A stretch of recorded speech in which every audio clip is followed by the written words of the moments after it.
there are a lot of things we love sharing with our viewers on Cityline, and one of our favorites is showing you how to save money. So Sarah's back now to help you get the look for less with some creative DIYs. And Sarah, we're starting with a drum pendant light, which is a light I love. I love the look of that.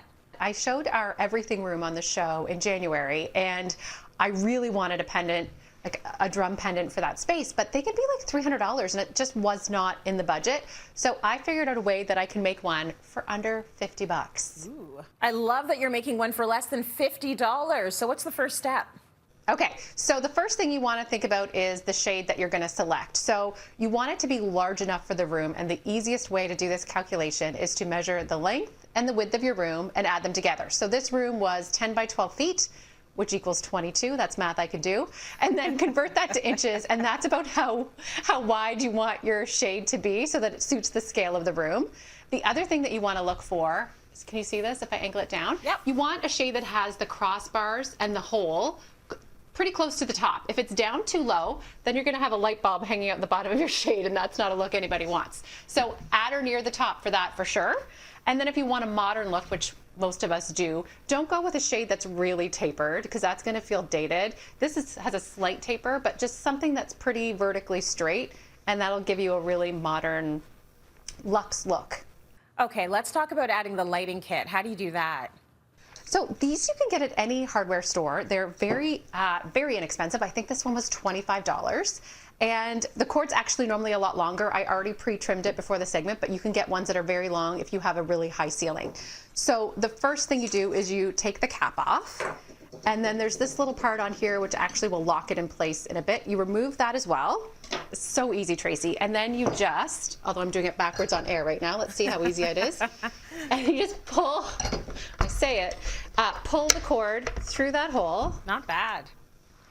And it's honestly that easy. And then you just want to measure the height, right? So a good rule of thumb is you want to have about 7.5 foot clearance. You just tighten that in place, put the cap on, have an electrician wire it for you, or get the version that plugs into an outlet. And that's it. Easy. That is so good. That is really, really good and really easy. So your next DIY, Sarah, is a cake stand serving dish, and I'm just going to recommend that you start a new show just called What I Can Do with a Cake Stand. You may have seen these on another segment. I know, I use them all the time. They're on display in our house all the time. They make a beautiful collection, either just on their own. I like to put flowers in them. The rest of the family likes to put candy in them. But they can be really expensive. So I wanted to see if I could figure out a way to make some of my own. So I'm going to see if I can trick you, because I've got some real mixed with fake here, okay? Okay.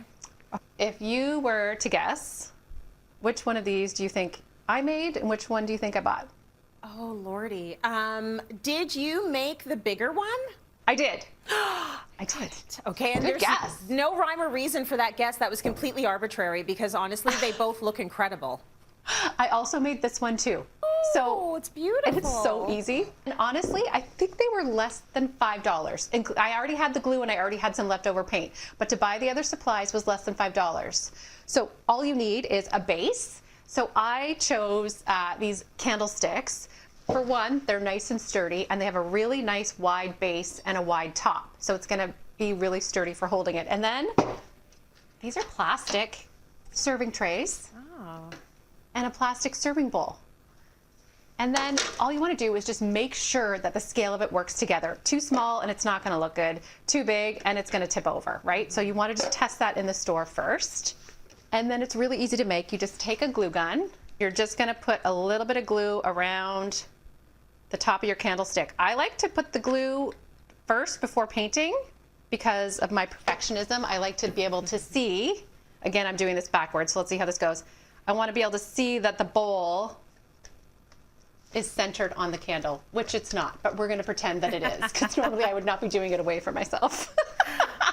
Once the glue's dry, you paint it. So if you're using a craft paint, like an acrylic or something like that, I recommend priming it first. I had some leftover mineral paint, which all you have to do is just clean whatever you're doing, and then you just add several light coats of paint on the entire thing.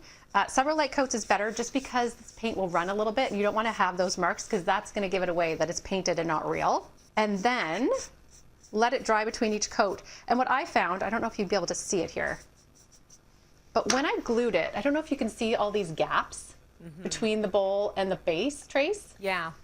But I pulled out some of my caulking and I just ran a bead of that in between both to seal it. The only thing I want to say is a lot of this paint is not food friendly, so if you're going to put food in them, do wrapped candy like we do at our house, or just lay a little something underneath it so that it's not touching the paint. Very good, very good. You could do several shows, but I think you need to stick with the cake stand idea. You can take it; it's yours. Run with it. Great DIYs, Sarah. For everyone at home, if you're feeling crafty, we've got the instructions all up on our website. That's cityline.tv. She's